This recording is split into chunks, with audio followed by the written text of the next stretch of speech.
Bonjour, la dynastie des élites. Bonjour, les amoureux du management sans oublier la grande famille d'MKDJ. Alors, je reviens aujourd'hui avec un thème qui est le profil du poste.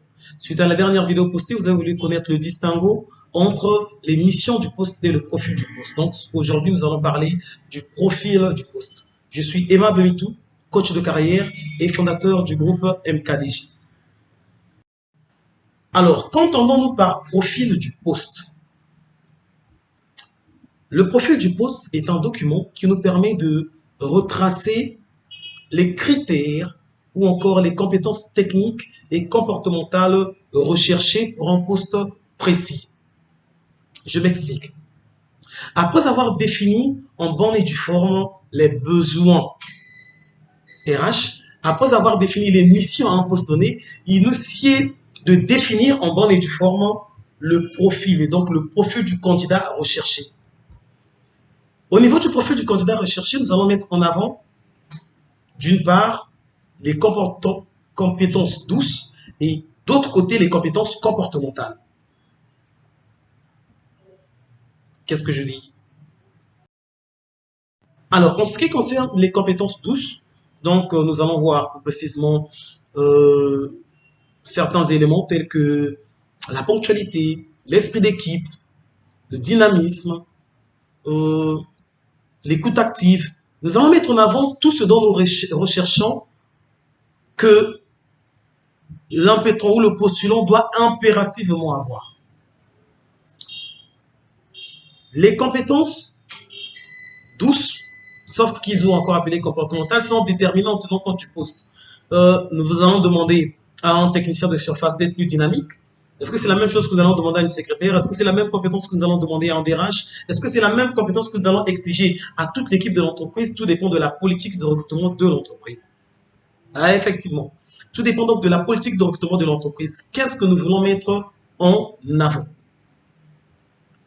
Toujours mentionner, lister les compétences douces que nous recherchons. C'est impératif pour le profil du poste.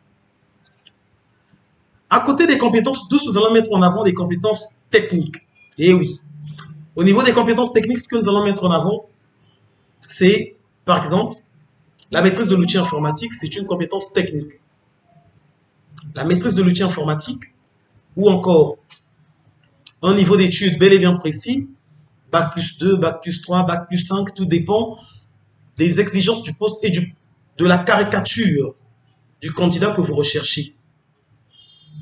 Nous pouvons encore mettre en avant le nombre d'expériences professionnelles qui va tout simplement apporter une touche un peu plus topissime, je dirais, parce que le nombre d'expériences professionnelles, d'une part, c'est simplement une présomption de conscience professionnelle et de maîtrise d'un certain savoir-faire. Une personne, un candidat qui a 15 ans d'expérience, face à celui qui a 5 ans d'expérience, on se dit que celui qui a 15 ans d'expérience a plus de la maîtrise que celui qui a 5 ans. Je dis bien, on se dit, mais ce n'est pas forcément le cas. Cependant, lors de la recherche de candidature, afin d'éviter d'avoir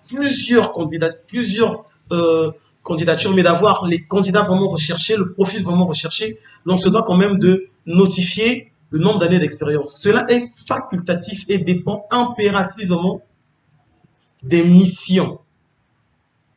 Eh bien oui. Parce que si aujourd'hui vous ne mettez pas en action particulière sur les missions, je pense que le profil de poste ne pourrait pas bien le rédiger.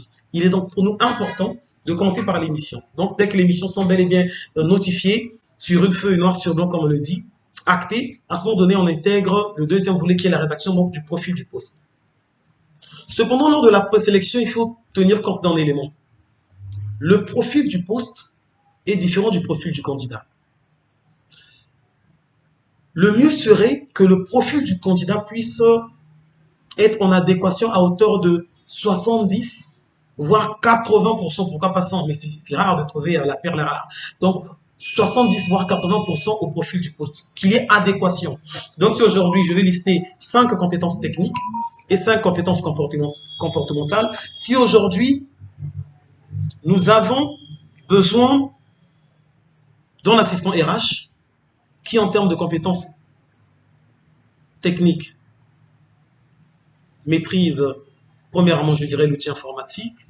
Deuxièmement, est bilingue. Troisièmement, maîtrise les techniques de rédaction administrative. Quatrièmement, à la maîtrise du fichier paye, donc de la rémunération dans son entièreté. Et enfin, cinquièmement, une bonne maîtrise des tâches chronophages liées à l'administration du personnel. Donc là, nous avons 5 compétences techniques que nous recherchons. Le souhait serait que les candidats puissent avoir au minimum 3 voire 4 compétences techniques. Il peut manquer une compétence, je peux dire il a toutes les compétences, mais malheureusement il n'est pas bilingue. Nous sommes à hauteur de 80% d'adéquation entre le profil du candidat et le profil du poste. C'est impératif qu'il y ait adéquation, parce qu'on peut prendre un candidat qui est en inadéquation avec le profil du poste. Il faut qu'il y ait au moins à hauteur de 60 voire 70 voire 80% adéquation entre le profil du candidat et le profil du poste. La même chose que nous allons faire avec les compétences techniques, nous devons le faire avec les compétences comportementales. Et oui, compétences techniques, adéquation à hauteur de 80%, compétences comportementales, adéquation à hauteur de 70%. Donc, dans son ensemble, nous avons une adéquation à hauteur de 75% entre le profil du candidat et le profil recherché. Et 25% peut faire l'objet d'un plan de formation en interne, ou encore d'une politique de développement de compétences en interne. Parce qu'il est pour nous difficile d'avoir une personne dont le profil est en adéquation à hauteur de 100%. Quand le profil est en adéquation à hauteur de 100%, la motivation va se sentir impactée. Je pense que cela va faire l'objet d'une autre vidéo parlant de la motivation, l'adéquation à 100% entre le profil du poste et le profil du candidat qui impacte systématiquement la motivation à moyen terme. Pas à court terme, mais à moyen terme. Sur ce, on s'est dit, voilà ce que j'avais à vous partager aujourd'hui. Je vous souhaite une excellente journée et bonne continuation dans notre parcours professionnel. Prière de vous abonner et de lâcher un pouce. On se dit à très bientôt. Ciao!